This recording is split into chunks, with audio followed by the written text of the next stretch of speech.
Andy was telling me about the really good 1500 or practice. Yeah, I mean that, and maybe you knew you had that kind of fitness, but yeah. Did you know you were pretty fit coming into this? Yeah, I mean, I went to Europe, that early June and ran 8:16 in Rome, really conservative because I've had this craziest year of training. Really, I've had my wife and I adopted 2 kids last summer, and it's been amazing, but new transition. So fall was kind of weird, and then I got like a really awesome block in January and got sick, and then I got really good block in, but then we were lots of stories, but I had a bad race in Stanford to start the season. Yeah, I was just like a 5K. Yeah, I was fit for a 5K, but we were remodeling our house. I moved. It's all this crazy stuff.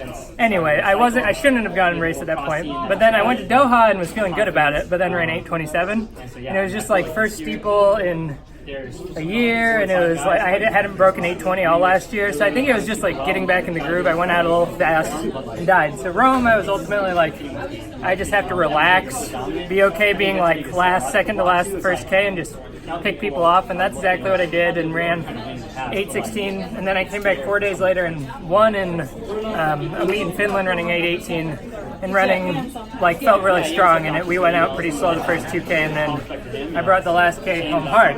And so then I was going to run one more time in Rabat, was feeling really good, but then got food poisoning. Tried to race after I had things coming out all over, not the best. I went out the first K and was feeling pretty bad. I think I dropped out around 2K. Just it was like it's not worth it to just feel this bad and run 8:30, and it felt like I was going to be hard on my body, so I just shut it down. But then ultimately came back, and the races propelled me into an awesome month of training. I was really torn because I felt like in Rome I had run 8:16 and had more in the tank. So I was in Monaco, but then we talked about it and just decided it was better to train because ultimately is traveling 2 weeks out from USA all the way back to Europe and back sounded just hard on the body, and something I would have done 5 years ago, but now is I trust where my fitness is at. I've run 8:16 and 8:18. And so we just did a lot of good training, got some good, I ran in the last month, I've run 251 for 1200 in practice, run 338 for 1500 in practice. So the fitness is there. It was just let's just stay home, train, be ready to go. So I'm pretty excited for the fight. It was nice to get, that felt really sloppy when we were going slow, but then as soon as I took the lead, I felt a little better, and it was nice just to kind of get to the pace I should be running at for a lap or two, and then shut it down kind of. You're a great example of they tell athletes that success isn't always linear, right? Except they're usually referring to several seasons, right? Yeah. You've had all this stuff in 1 year, and yet here you are. You're probably, if you had mapped it out, well, I want to be this fit in mid-July, and you kind of are. Yeah, exactly. So it was kind of by accident. The whole time in the back of my head, I was trying to be Worlds is late when things weren't. It was just a lot of things on the plate, so it was I was okay, just kind of taking my time. I didn't go to a single practice. I train with the IU guys quite a bit, or I see them a lot at least, and I didn't see them all. I didn't go to a single practice in the fall just because life was hectic. But then it settled down. We're in a great groove now, which feels nice. Super supportive family, so it's fun. So how do you feel about Jager not being here? Because you've kind of been known as Mr. Fourth Place, and now the big dog's gone. What are your thoughts? So I guess it's hard because I train with Evan. I like Evan a lot, so I'm sad that Evan's not here. He's great for the sport. He's running. He's the American record holder. I never wish ill on Evan. He's just a great guy.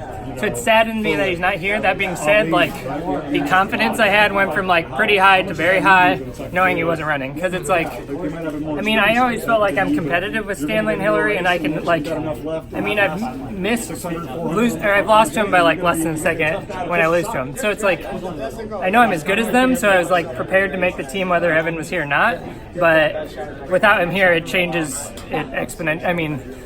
When you trade out an 8 flat, or when you lose an 8 flat guy from the field, it gets that much easier. Is it no excuses this time if you don't make definitely. it? Definitely. Training's been great. My fitness is good. I'm seated third, close to second.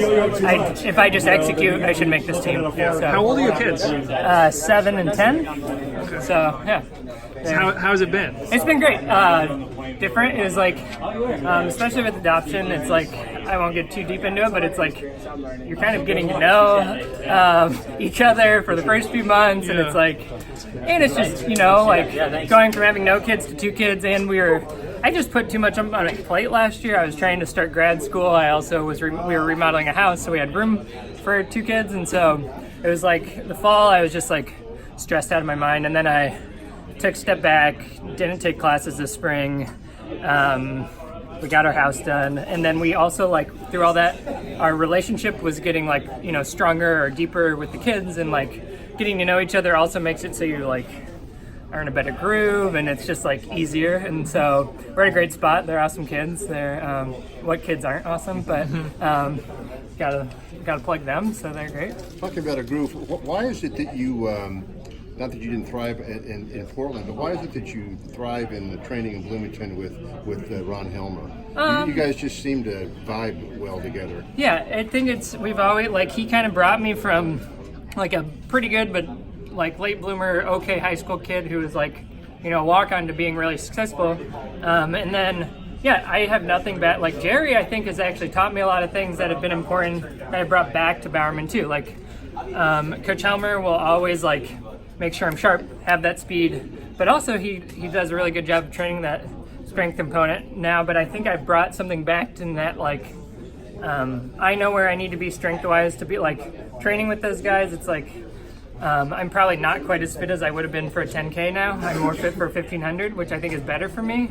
But I know, like, what it takes to, like, really hit one of those, like, training with Mo and Ryan and Evan and all those guys that are low 13-minute 5K guys. It's like, I think having never gone to Portland, I wouldn't have quite had a taste of, like, it's different than the collegiate level, so I never would have quite had that taste of what they're doing, and I can handle it, and like, but ultimately I think we're also just happier in Indiana. It's like, we like Bloomington, and we're like, we can afford to live there, our families are 3 hours away, we just have, like, seems like it's just where we fit in well, and I love the group in Portland, so it's like nothing, like, I'm good friends with all those guys, we chat a lot, but yeah, I think it just works for us, and Coach Helmer and I have, it just, like, every collegiate coach is really good. Like, if you're at the collegiate D1 level, you're a good coach. It's like kind of whether you fit well with them exactly or not, and so it's like his methods really work for me, and so yeah, I don't know, we do a lot of like speed endurance stuff, not to really get into training, but that's what I like. It seems to be my bread and butter, and I respond well to what he does, so And it sounds